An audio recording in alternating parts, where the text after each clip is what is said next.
गोंदिया से उसकी जमानत खारिज की गई और उसको हाई कोर्ट में तब्दील किया गया और हाई कोर्ट की तरफ से उसको तुरंत इमीडिएटली जमानत दी गई, क्योंकि ये लड़ाई जो थी ये जनशक्ति और धनशक्ति वाली लड़ाई थी। तो उस तरीके से उनको भी ये हम चेताना चाहते हैं कि हमारा समाज सोया नहीं है, हमारा समाज जागा हुआ है। आज जिस तरीके से मेरी माताएं बहनें यहाँ पे आके खड़े हैं और समाज को साथ कंधे से कंधा मिला के चल रहे, तो महाराष्ट्र के गोंदिया में 16 अप्रैल को जो मामला बाबा साहब के अपमान को लेकर हुआ, उसके बाद तमाम तरीके की गतिविधियां, न्यायिक प्रक्रिया देखने को मिली और इस वक्त तमाम बहुजन समाज के लोग एसपी ऑफिस के सामने में खड़े हुए हैं। ये जो जमावड़ा है, आखिर इसके पीछे का कारण क्या है, ये क्यों इतनी तादाद में लोग यहाँ पर मौजूद है, जानने समझने की कोशिश करेंगे। और ये जो मामला न्यायिक तौर पर चल रहा था वो कहाँ तक पहुँच पाया है वो भी समझेंगे। क्या कारण है यहाँ पर इस वक्त इतने लोगों की मौजूदगी का? कारण ऐसा है कि जो 16 तारीख को बाबा साहब की छाया चित्र का विडंबना हुआ था, उसके अगेंस्ट में हमने कोर्ट में दाखिल किए थे कि भाई इसको सज़ा मिलना चाहिए और सज़ा मिलने के तौर पे उसको यहाँ गोंदिया में हमारे समाज के जो लोग थे वो जमा हुआ और उस जमावड़े से कोर्ट पे प्रेशर पड़ा और उससे यहाँ की गोंदिया से उसकी जमानत खारिज की गई और उसको हाई कोर्ट में तब्दील किया गया और हाई कोर्ट की तरफ से उसको तुरंत इमीडिएटली जमानत दी गई, क्योंकि ये लड़ाई जो थी ये जनशक्ति और धनशक्ति वाली लड़ाई थी। तो ऐसा हमें महसूस हुआ कि धनशक्ति कहीं ना कहीं हमारे पे हावी हो रही है। तो आज जनशक्ति का माहौल आप देख सकते हो, इस गोंदिया जिले के एसपी ऑफिस में हमारे समाज के लोग आ चुके हैं और अभी भी आक्रोश हमारा कुछ कम नहीं हुआ है, आक्रोश हमारा बढ़ते जाएगा। अगर ऐसे व्यक्तियों को अगर शासन प्रशासन अपने तरफ से छूट देते गया तो हमारे जो 109 महापुरुष है इनकी विडंबना करने के लिए इन लोग आगे पीछे नहीं देखेंगे। और समाज का रोष इसीलिए है कि जिस प्रकार से हमारे को पुलिस प्रशासन की तरफ से सपोर्ट नहीं मिल रहा है, तो उस तरीके से उनको भी ये हम चेताना चाहते हैं कि हमारा समाज सोया नहीं है, हमारा समाज जागा हुआ है। आज जिस तरीके से मेरी माताएं बहनें यहाँ पे आके खड़े हैं और समाज को साथ कंधे से कंधा मिला के चल रहे, तो हम चाहते हैं कि हमारे समाज का यही जोश हर बार बना रहे। आने वाले दिनों में कभी भी कोई भी जो भी व्यक्ति अगर महापुरुषों की विडंबना करने की सोचेगा, और मैं तो सोचता हूँ खासकर तौर पे बाबा साहब की अगर कोई विडंबना करने की सोचेगा, तो हम तो उसको चेताना चाहते हैं कि हमारा समाज सोया नहीं, अब जागा हुआ है और जागते रहेगा और ऐसे लोगों को हम कठोर कार्रवाई के अंतर्गत शासन प्रशासन की तरफ से इनको सजा मिले, ऐसी अपील करने के लिए हम एसपी के साहब के पास आए थे। एक बात आपने कही है कि पुलिस प्रशासन के जरिए जो है वो आपको सपोर्ट नहीं मिल पा रहा, किस तरीके की सपोर्ट की मांग कर? देखिए, सबसे पहली बात तो जब हमारे 16 तारीख को घटना हुई, वो 16 तारीख की घटना को हमारी एफआईआर ली नहीं जा रही थी। हमारा उद्देश्य था कि उसके ऊपर एट्रॉसिटी एक्ट लगे, पर कुछ हमारे चुनिंदा लोग थे जो सपोर्ट नहीं कर रहे थे और पुलिस स्टेशन में, गोंदिया सिटी पुलिस स्टेशन में अपने तरफ से जबरदस्ती का माहौल बना रहे थे और हमारे पे जबरदस्ती वाले यानी बातें उछाल रहे थे कि भैया ऐसा करना वैसा करना। हमारा कोई ऐसा उद्देश्य नहीं था। मैं उस टाइम पे जब प्रत्यक्षदर्शी बन के वहाँ पे गया था, तो मैं बाबा साहब का एक अनुयायी बन के गया था, ना कि कोई पदाधिकारी बन के गया था। पर कुछ लोग ऐसे जो इसको गलत वे में ले जा रहे हैं और हम लोग जब वहाँ पे 6, साढ़े 6, 7 बजे जब गए पुलिस स्टेशन सिटी गोंदिया, तो वहाँ पे हमारे तरफ न ध्यान देते हुए उन लोगों ने सिर्फ 299 की कलम लगाने के आधार पे उसकी एफआईआर ले ली थी कश्यप वासनिक के माध्यम से। पर जब बाबा साहब के चैल चित्र की विडंबना हो रही है, गाली गलौज कर रहा है, अवमानना कर रहा है, तो हम सोच रहे हैं कि भैया एट्रॉसिटी एक्ट संविधान के अंतर्गत में आप उसको लगाओ, तो नहीं मान रहे थे। फिर वहाँ पे थोड़ा माहौल बढ़ा, माप बढ़ा, समाज आक्रोश हुआ, थोड़ी लाठीचार्ज की गई, इन लोगों ने बल प्रयोग किया। फिर ये बल प्रयोग उनके ऊपर भी करो ना, जिन्होंने विडंबना की है, उनको क्यों नहीं किया गया? उनको जेल में अच्छे से अपने गोंदिया सिटी पुलिस स्टेशन में अच्छे से रखा गया। हमारे 2 बंदों को लाठीचार्ज मारा गया अंदर में, क्यों मारा गया? उनका आक्रोश था, बाबा साहब के प्रति उनका जो प्रेम है वो प्रेम उन्होंने जताए। भैया हमारे बाबा साहब, हमारे बाप है वो, हमारे बाबा साहब पे ऐसी विडंबना होगी तो हम स्वाभाविक है हमारा आक्रोश आपके ऊपर निकलेगा। और आपका आप उतने पदाधिकारी हो, पीआई हो, तो आपने उस बच्चे को समझाना चाहिए था, ना कि मारना चाहिए था। उन्होंने मार के वो गलती की है, हमारी तो एक गुस्सा वो है। प्लस हम जब एसपी साहब आए और डीवाईएसपी मैडम आए, हमने जब बोले कि मैडम एट्रॉसिटी क्यों नहीं है, तो आप वो बोल रहे कि भैया हमारी बात तो समझ लो, पहले बात समझो। फिर आपने कोर्ट में बयान दिए कि भैया हमने उनके पेरेंट्स लोगों को ये नहीं किए, बताए नहीं, इन्फॉर्मेशन नहीं दिए कि भाई उनको हमने अरेस्ट किया है तो आप उनको क्या करना है क्या नहीं करके। जबकि एफआईआर की कॉपी जो हुई, हमारी पहली कॉपी जो हुई एफआईआर की 10:36 पे हुई, मेरी एफआईआर हुई 12:11 पे। आरोपी ने हमारे पे एफआईआर किया, हमारे बच्चों पे एफआईआर किया 3:11 पे। 7:45 पे आप उन लोगों को अरेस्टिंग दिखा रहे हो, तो 4 घंटा 34 मिनट आपने क्या किए? उसको घर जाने दिए? घर गया, नहा धो के खाया, नाश्ता किया और फिर उसने फोन किया आप मेरे को लेने आओ करके, मैं दूल्हा बन के खड़ा हूँ। ये मैटर। जी। और तो ये कोर्ट में जो फैसला जिस तरीके से हम देख रहे थे, लगातार 3 दिन लोगों का इसी तरीके से जमावड़ा देखने को मिला, जो उम्मीद थी, लेकिन कहाँ तक वो उम्मीद आप देख रहे हैं? देखिए, आपको मैंने पहले ही बताया कि ये जनशक्ति और धनशक्ति की लड़ाई है। ये मैटर महाराष्ट्र के मुख्यमंत्री तक पहुंच गया है। आज ये पूरे राज्य में पहुंच गया, क्योंकि बाबा साहब के जो अनुयायी है उन लोगों ने अपने अपने तरीके से अपना मैसेज पूरा वायरल महाराष्ट्र में किए। कोर्ट में इस तरीके से चालाकी हुई कि हाई कोर्ट में जब ये केस गया 28 तारीख को, तो रविवार 27 तारीख को मैं नागपुर गया। हमारा वकालतनामा अनिल जी गेडाम के पास में हमने साइन किए और उन्होंने बताया कि कल के तारीख में पेशी नहीं है करके, क्योंकि उनकी जो पेजेस रहते, जो कोर्ट में दाखिल रहते पेजेस, उनके ऊपर जो जिनकी जिनकी पेशी रहती है वो पेजेस वहाँ पे लटके रहते हैं। तो लिस्ट जो बोलते हैं वो लिस्ट वहाँ पे लटकी थी, 67 पन्ने की लिस्ट थी। 67 पन्ने की लिस्ट में कहीं भी चिराग रुंगटा का नाम नहीं था। अब इनकी चालाकी ऐसी हुई कि इन लोगों ने 2:30 बजे के बाद में पेशी लगाए और हमारा जो वकील था वो दूसरे पेशी में था, तो उसके कारण ये मिसअंडरस्टैंडिंग हुई। मिसअंडरस्टैंडिंग नहीं बोल सकते, इनकी चालाकी बोल सकते हैं, क्योंकि हमारी लड़ाई तो धनशक्ति और जनशक्ति से है और हम जिससे लड़ रहे गोंदिया का मशहूर उद्योगपति है। तो ये सब चालाकी वहां तक पहुंच चुकी है, मुख्यमंत्री तक पहुंच चुकी है। तो मुख्यमंत्री ने हमारे समाज के तो बहुत, हमारा आमदार गोंदिया के आमदार जो है उनको तो धड़ल्ले से वोट हमारे समाज के लोगों ने वोट दिए। तो दोनों पूर्व आमदार और तत्कालीन आमदार दोनों का कहीं बयान नहीं आया। तो हमारे साथ खड़ा कौन है? ये समाज आपके साथ में जो खड़ा हुआ है, यही समाज है ना। आज लड़ने को तैयार है, अपने घरों से अपने जेब से खर्चा कर करके आ रहे, ऑटो से आ रहे, अपने जेब से खर्चा कर रहे, 12 बजे से बैठे, आज शाम के 5 बज रहे। क्या महसूस नहीं करते कि हमारे साथ में न्याय मिलना चाहिए? हमारी ये सोच है कि हमारे मुख्यमंत्री से मेरी मांग है कि भैया ये जो विडंबना बार बार हमारे प्रदेश में हो रही है, तो कहीं ना कहीं बाबा साहब के अनुयायी अब सचेत करना चाह रहे कि आने वाले दिनों में ऐसी अगर घटनाएं होते रहेंगी तो आपकी सरकार कहीं ना कहीं डामाडोल होगी, ऐसी हम चेताना चाहते हैं। हमारे साथ यहाँ पर बहुजन समाज पार्टी के गोंदिया जिले के जिलाध्यक्ष सुनील भरनी जी है। सर, कैसे देख रहे हैं पूरी न्यायिक प्रक्रिया, लंबी लड़ाई और कहाँ तक पहुँच पाए हैं और अभी आगे क्या पड़ा हो? देखो, ये तो हमको ये सब करने की जरूरत नहीं होना चाहिए। अगर किसी ने क्राइम किया है तो भैया उस पर जो है कार्रवाई होनी चाहिए। तो कहीं ना कहीं कार्रवाई नहीं हो पा रही है ना। और हम देखते हैं कि शासन प्रशासन भी और मीडिया भी ये अभी इतनी बड़ी उसने विडंबना किया रुंगटा ने, और उसके बाद में पेपर वाले भी उसके फेवर में लिख रहे, यानी ये बताने की कोशिश की जा रही है कि भैया हम ही लोग गलत है। तो ये क्या चल रहा है? यानी ये तो सही नहीं है ना। तो ये सारी बात अगर अपने आप में हो जाती, ये न्याय मिल जाता, तो इतने लोगों को ये बार बार आने जाने की क्या जरूरत है?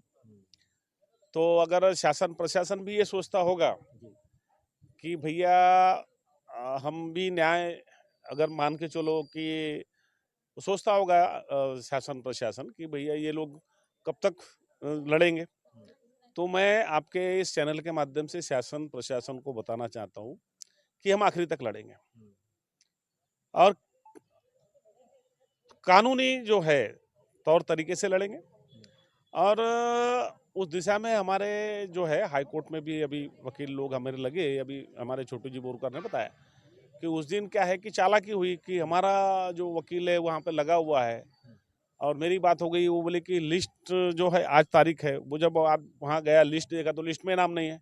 अब किसी को भी लगेगा कि भैया, तो ये हो गया। और फिर आनंद फानंद में वो सब, क्योंकि मैंने कहा कि शासन प्रशासन सिस्टम लगा हुआ है, इसलिए हम अपने लोगों को बोलते हैं कि ये जो मुट्ठी भर लोग है, ये चाहे संख्या में मुट्ठी भर है, लेकिन शासन प्रशासन सारी चीजें उनकी, और तुम्हें उनको मालक बनाते हो, है ना। तो नालायक तो हम भी है, यानी इनको मालक बनाने वाले नालायक है ना, कि भैया ये मुट्ठी भर आज अब सारे पावर इनके पास है ना। अभी देखो कि हम लोगों ने इनको वोट दिए, ये हमारे, देखो प्रतिनिधि क्या होता है कि उस शहर का प्रतिनिधि होता है, उस जिले का प्रतिनिधि होता है, देश का प्रतिनिधि, वो किसी जाति मजहब का प्रतिनिधि नहीं होता। तो हमने अभी हमारे लोगों ने ये घर घर लाके इन लोगों को जो है वोट दिया, अग्रवालों को, है ना, अपना प्रतिनिधि बनाया है। तो भैया मैं इनको वोट देने वाले से भी मेरा कहना है कि ये आप सामने आइए और इनको, ये जो आपके प्रतिनिधि, हम पीछे रहते हैं ना भाई, हमको यहाँ पे नेतागिरी करने का शौक ही नहीं है, ये विषय भी नेतागिरी करने का नहीं है ना।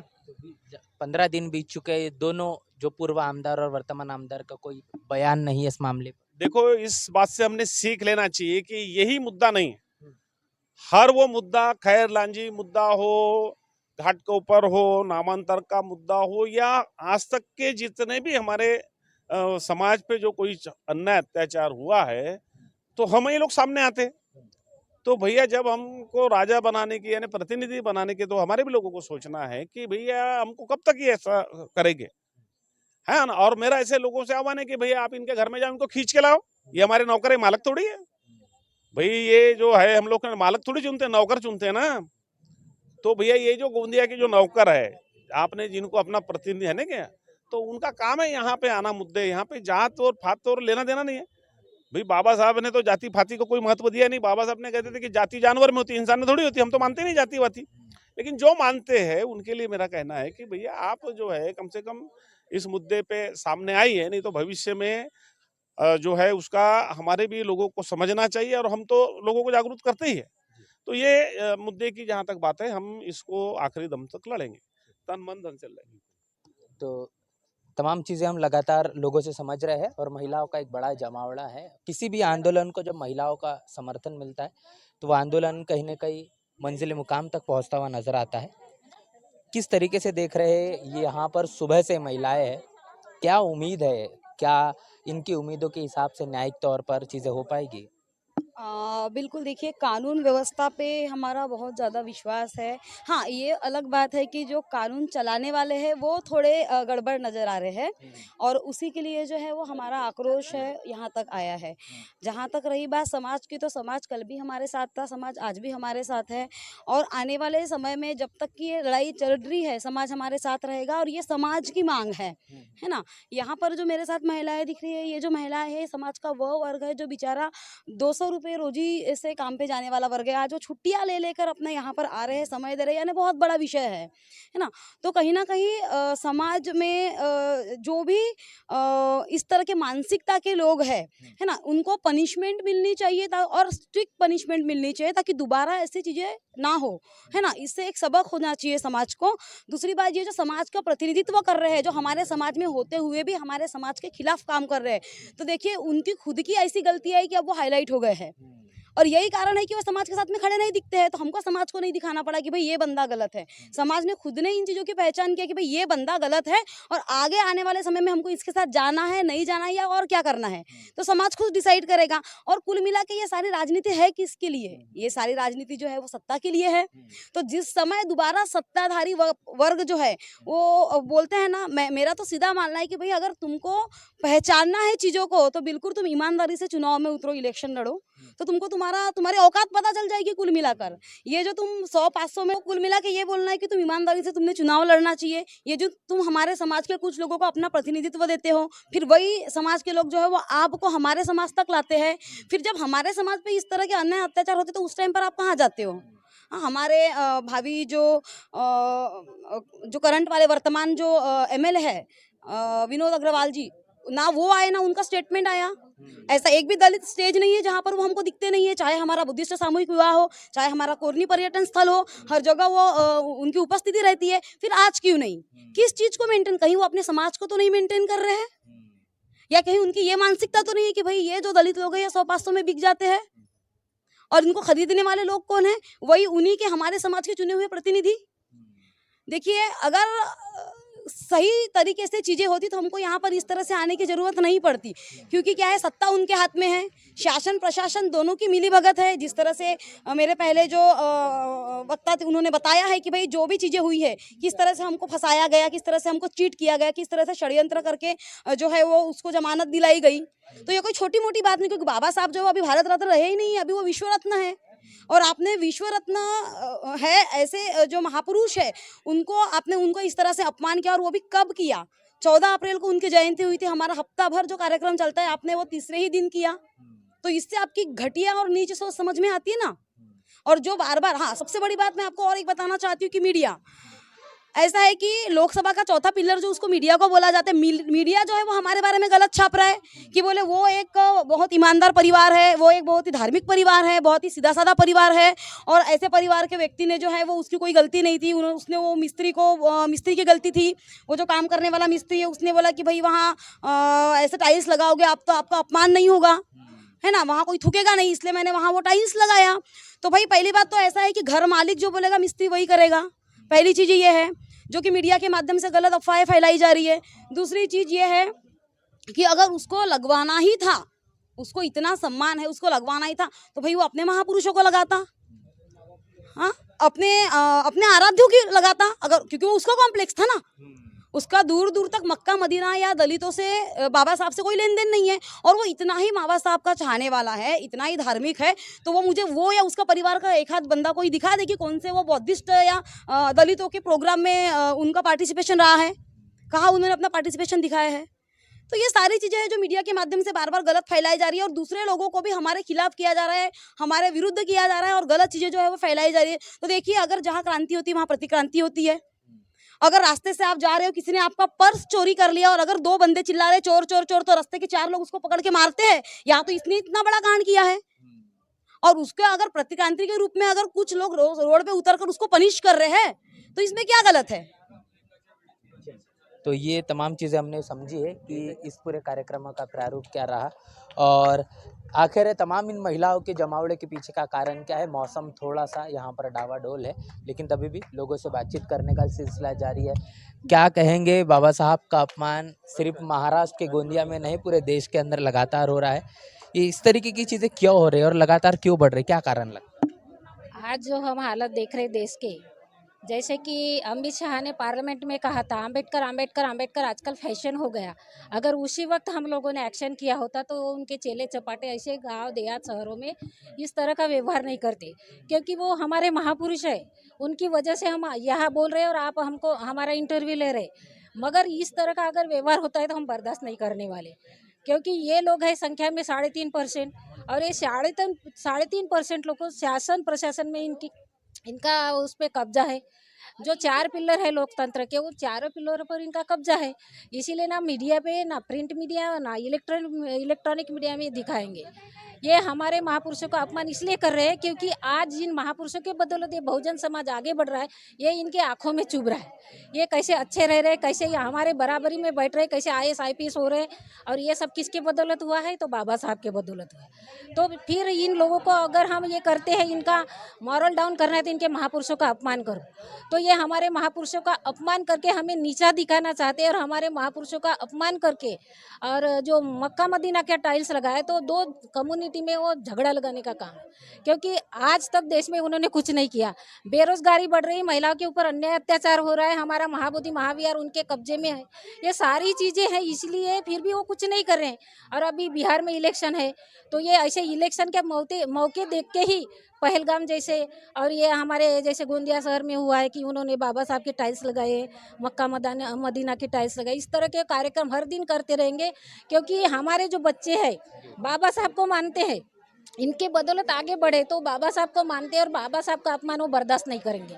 तो भावुक हो गए अगर ऐसा कुछ करते हैं तो उनके ऊपर कोई केस लगा के उनको जेल में डालना इनका मेन उद्देश्य है। तो ये उद्देश्य हमारे बच्चों ने और हमारे माँ बाप ने अपने बच्चों को सिखाना चाहिए, क्योंकि ये हमारे बच्चों को अभी सेमी नक्सलाइट के तहत अंदर डालना चाहते हैं। जैसे कि मुसलमानों को उन्होंने 65,000 बम ब्लास्ट करके, RSS BJP के लोगों ने 52,000 मुस्लिम बच्चे जेल में सड़ रहे, उसी तरह का अभी टारगेट है बुद्धिस्ट पर। तो हमारे लोगों ने भी इस तरह की बातों से सतर्क रहना चाहिए, क्योंकि उसने गुनाह किया है तो उसको सज़ा तो मिलनी ही चाहिए। एट्रोसिटी के तहत उसको कड़ी से कड़ी सज़ा मिलनी चाहिए, और उसी के लिए हम सभी महिलाएं ये अपेक्षा करते हैं शासन प्रशासन के, उनको बड़ी कठोर शिक्षा मिलनी चाहिए और हमें न्याय मिलना चाहिए। और जब तक नहीं न्याय मिलता तब तक हम लड़ेंगे, आखिरी तक लड़ेंगे। धन्यवाद। तो ये तमाम महिलाओं से हमने बातचीत की है, और अब तक जो अपने पूरी प्रतिक्रिया सुनी है, आखिर बाबा साहब का अपमान सिर्फ महाराष्ट्र के गोंदिया में नहीं तो देश के तमाम प्रदेशों में लगातार होता हुआ दिखाई दे रहा है, लेकिन उसके बावजूद भी